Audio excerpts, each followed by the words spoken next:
Hi guys, welcome back to the channel. First off, just before I get into this, quick disclaimer, I am all full of cold, so I might sound a bit funny. Also, apologies for the delay. A couple of things really, being ill and the fact that I had to upgrade sort of my microphone and things because in the last video the audio was just terrible. I don't know what happened, I just lost it all. But if you didn't see the last episode, make sure you go over and watch it. We didn't managed to avoid relegation with Derby, which was obviously tough for us to take. We got relegated to League One. Since we have come down, there's a lot that's been going on in terms of the transfer window. There's a lot that's been going on in terms of a lot of players leaving because they didn't want to renew contracts, objectives from the board, the finances. There's loads going on. I've played all the way through pre-season, so in today's episode we are going to play that very first game, which is Lincoln City, I believe.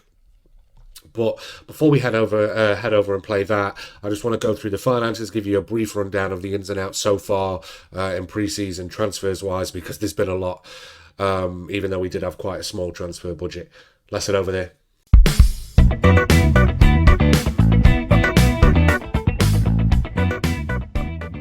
Right, here it is, and first glance, you can already see we've spent 3.3 million. But we've had in 10 million. I've moved the camera, by the way, just so you guys can see the details at the bottom. I'm not using the normal skin. I'm using the Renzi low-res skin, just in case any of you guys are interested. Just looking at the back end of last season, because obviously you'll recognise all of these. End of last season, we lost a few. We've gained a few. So looking at June, which was the very, very back end of last season, we bought in Jack Wadham from Bournemouth for 500,000. A lot of the players you'll see that I've bought in are all youth players, 19 years old, 5 stars potential. You'll see a lot of them have come in and gone straight back out on loan as well because I don't need to keep hold of them. 270 grand rising to 400,000. Another youth player, Brennan Camp. Not a youth, well, kind of a youth player, 21. He hasn't been starting. I think I might have sent him out on loan. But again, it's all sort of younger players apart from the odd one who are outstanding that have, gone on to sort of play in the first team. But we'll talk about that a bit later. Pippa, which was a right wing back because I needed some depth there.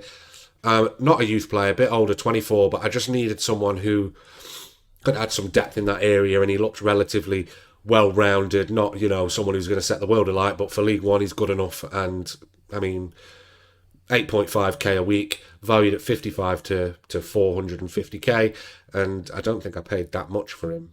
160k rising to 240, so I'm happy with that. Another player in, youth player, Callan Hazeman, 18 years old, says scouting required, but obviously we've got the background and everything there, so I'm not too worried about it. He looked quality. He came with A plus. He's had a couple of caps in the sort of pre-season bits. But like I say, a lot of this is youth play, so I'm not going to go through them all. Aaron Presley, which is a guy I bought in from Brentford, another young player, 4.5 star potential. Currently got a 3-star ability, so he's someone who we can play in the first team. But he's also got a lot of potential to, develop, which I'm happy with. Aaron Ramsey, it isn't the Aaron Ramsey you're thinking of. Lad we got in on loan from Aston Villa. Young lad, 19 years old. Again, it's just to bulk the squad out a bit and give some depth, because you're about to find out that a lot of players have left. Looking at the back end of last season, so June, Carlos Richard gone out on loan. Jack Stretton, who was the striker who did a little bit for us last season, he wanted to go out on a transfer, and I don't really want to sell him, so I put him out on loan for a bit of development. Festi Abasele, he played a bit for us last season. He has been sold, but from what I remember, I got a nice bit of sort of contract clauses on that. I think it was 30 or 40%. Who else is gone? Erin Cashin gone out on loan to Wigan. Tom Lawrence, which was a big loss, 825,000, but he wanted to leave. And a lot of these were getting to the back end of their contracts, and none of them wanted to renew. Dion Nibs, young player, sold him 70 grand, rising to 115. Again, all of these youth players that I've sold, I've done with the 30%, 40%, some even 50% of the sell-on fee we're getting. Sarzi Agatis gone out on loan to Oldham. Cornell McDonald, which is the lad that we got from Forest in January last year, I believe. Oh no, Kevin McDonald, ignore me. He's gone out for 160k. And then we just come on to this season's transfers. I'm not going to go all of them because I'll be here all day. There is some big names in here that you'll recognise, I'd imagine. It's not that Aaron Ramsey. Who have we got that you'll know? Danny Drinkwater, nice bit of depth that we got in the midfield with him. Relatively rounded, a bit older, but I think he can do a job. Picked him up on a free, so I can't complain about that. This lad, and again another bloke that's a bit older, 32, back end of his career, but I was very happy with how rounded he looked, aggression and bravery in the green as well. Looks like he spent his entire career at Dynamo Kiev pretty much, and then he's got released last season and we bought him in on a free, so happy days. If we get one season out of him, then I'm not going to complain. Charlie Austin, bit of depth there is to add up front. Relatively well-rounded, back end of his career again, not the quickest, but a nice bit of jumping reach and whatever else on him. So I can cope with that. Decent sort of composure and things from him. Max Bird, which is the biggie, we've got him in on loan from Norwich. Young player, 5-star potential. Has been playing really well in that sort of anchor midfield role with Danny Drinkwater. In the pre-season sort of build-up, he's been playing well. A lot of players going out.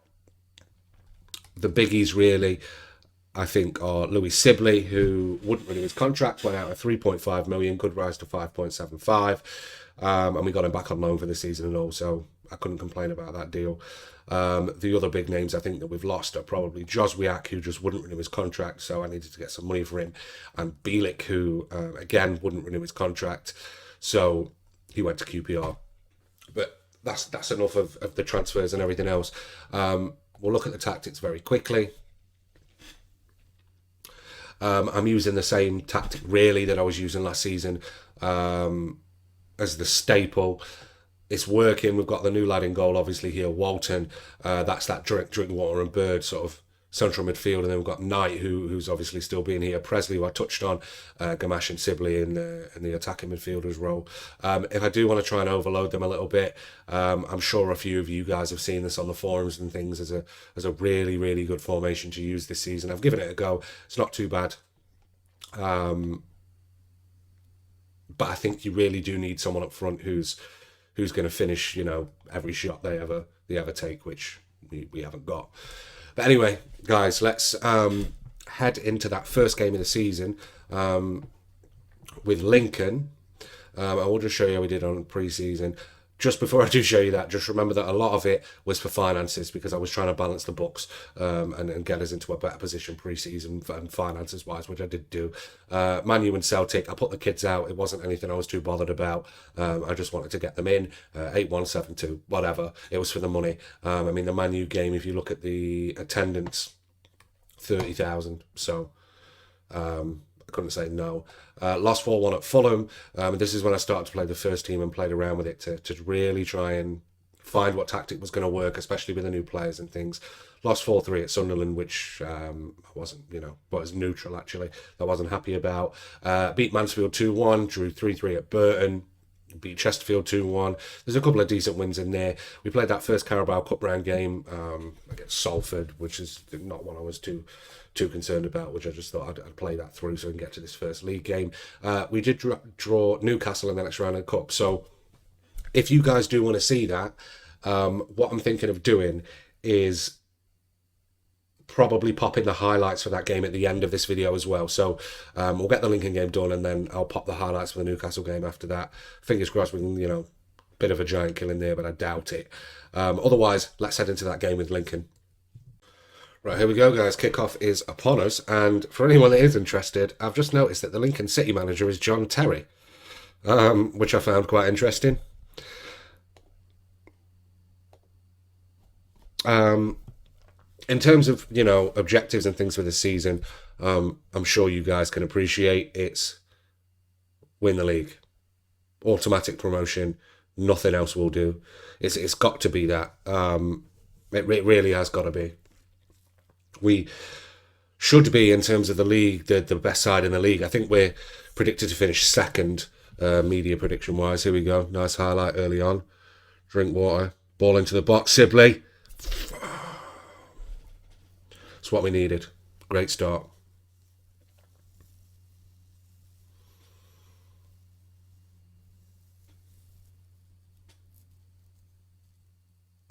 Yeah. Great start to the campaign. Yeah, it's got to be. It's got to be automatic promotion. It's got to be. If we don't win the league, I'll be disappointed. But as long as we go up, I can cope. Looks like a solid start though. I mean, we've got all of the possession. They've not even had a shot. This has always been a major concern for me, and I've focused on that headers one with the transfers. It's them on the attack here though. Maguire picks it, but Buchanan picks it up. Back to Davies.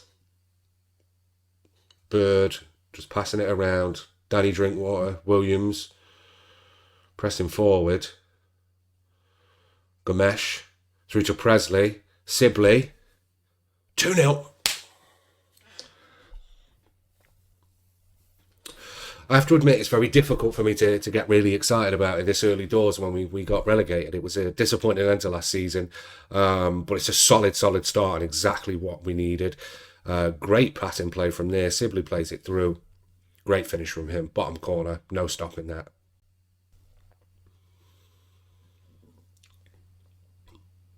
It's like I say, complete domination. I can't ask for more. I was a bit concerned in terms of the business I'd done in the transfer window that I'd not focused on strengthening the first team enough, and I'd spent all my time focusing on strengthening the youth setup from a longer term aspect.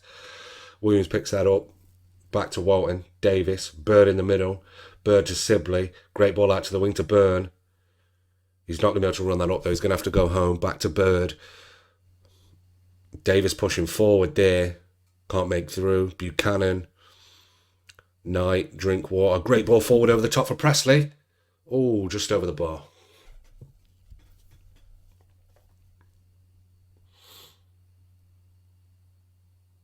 I mean, we're 20 minutes in, and it's just, action after action after action. I mean, Louis Sibley, I don't know what was going on. He wasn't playing that great for us, before we sold him and loaned him back, and now suddenly is, the best player on the team. But overall, it looks like it's a reasonable performance from everyone. So a couple of 6.7s, which, aren't ideal. But other than that, we've got a corner here. Drinkwater taking the corner. Ball into the box, back post. Bird. Yes. What I did notice, which prime example, putting a man on that back stick and getting them to aim their corners into that back post seems to be the best way for us to get anywhere. I mean, Bird hits that on the volley after the goalkeeper saves it. Just, striker instinct, isn't it? Well, he's not even a striker, but, attacking instinct, right place, right time, and demonstrates why he's worth the money we paid for him.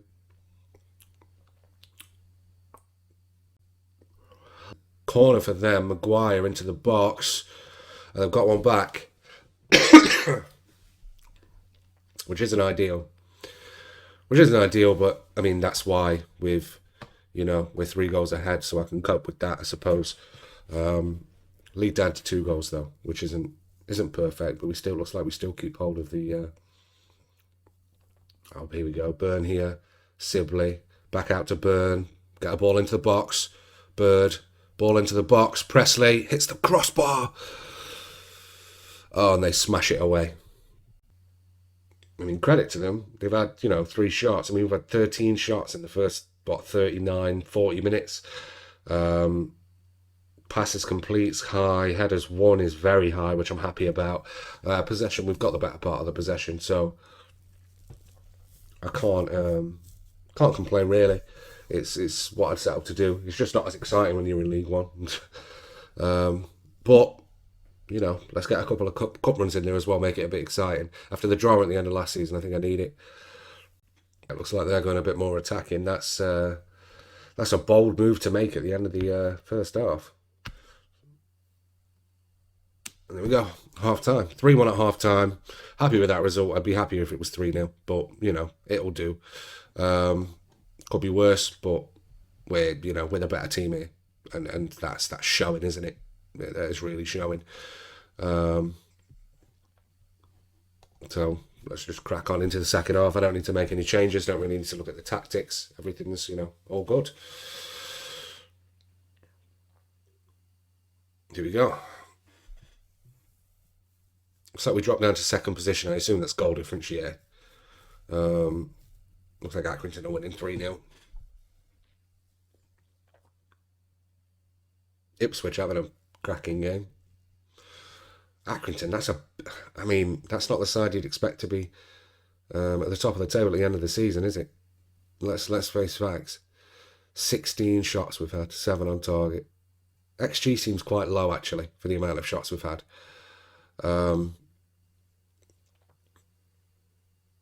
But all the other stats I'm happy with. Looks like Buchanan's picked it up at the back. Davies, long ball forward. Bit messy that. Don't know. I mean, Sibley needed to be about 15 foot tall to get that, didn't he? So Robson pushing into the box for them. Own goal. Oh. Come on.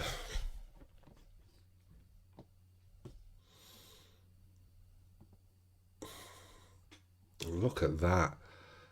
Just sticks his foot out. I don't know what he was trying to do. Poor defending.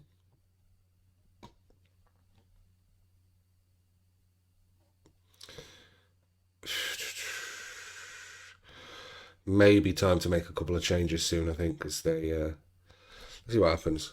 Thrown from Byrne. Can he make up for it? Can he get an opportunity? Gamache. Ball in Presley. Oh, he can't get on the end of it. Byrne picks it up. Another ball into the box. Presley. Oh, keeper gets to that one first.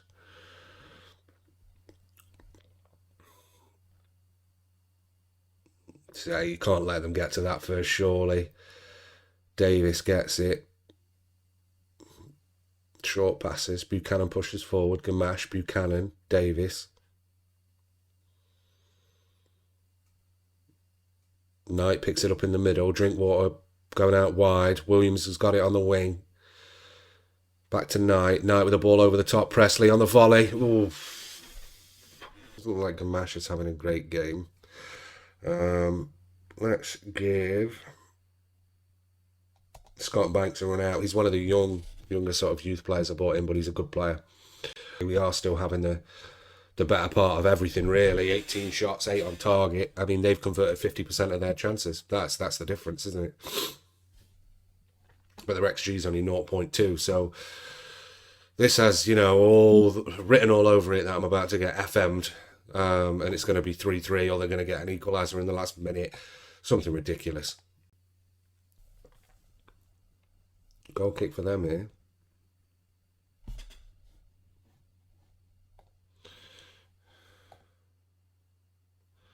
Drinkwater, Banks. Oh, Sibley's ripped him wide open. Loves the keeper. Fair play to him. 4-2. Hopefully that's enough now. We've cemented the win. Because frankly, 22 shots, 23 shots, 11 on target. It's a great performance, isn't it? It's a perfect performance. Exactly what we needed to give us that confidence boost. Now we've dropped down to League One, because they're a better side than League One, aren't they?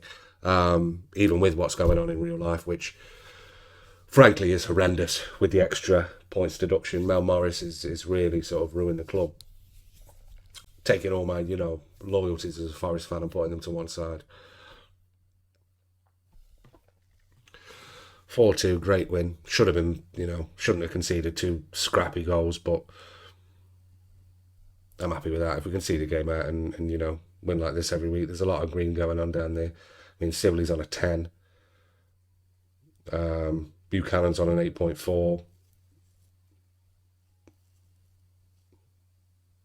Absolutely great start to the season. Looks like we dipped a little bit at the end, giving them a couple of shots, but whatever. I mean, I couldn't ask for more, could I? The tactic worked at the end of last season. It was just, I think, a little bit too little, too late. I think if we would have, put that tactic into effect a bit earlier in the season, we probably would have actually stayed up, and I wouldn't have had to, I wouldn't have lost half the squad. I think this should be the final whistle. There we go, full time. 4-2. Easy as you like. Right, guys. Thanks for watching this one anyway. Obviously, we're cracking on with this season. I'm going to really sort of play through it. I'm not going to show too many games really in this season, probably as much as I did last time. 7 or 8 episodes, I think, for the season is about as much as I really want to do on League One. The intention and the plan, I think, is for me to get Derby back into the Championship, and then hopefully play 1 or 2 more seasons after that and get them to the Premier League. Once I've got them back into the Premier League, then the series will end as the challenge is done, so to speak. We've also got a couple of other things coming on the channel. Rob's going to be doing a lower league save with Bromsgrove, which is a team that we both, he's supported them for a long, long time. We both got season tickets, go down and watch them, every week. And then he's also doing a Norwich save in the Prem. So that will be really interesting. Two very, very different saves. A team that's, struggling at the bottom of the Prem, and then a team that's, tier 5 of the non-league system. So it's going to be an interesting save, and it's one that we did, on 21 as well. So keep an eye out for that. Go over, make sure you like, comment, subscribe, all of that really good stuff. Otherwise, thanks for watching, guys. I'll put the highlights for the Newcastle game next. And I'll see you in the next one. Cheers.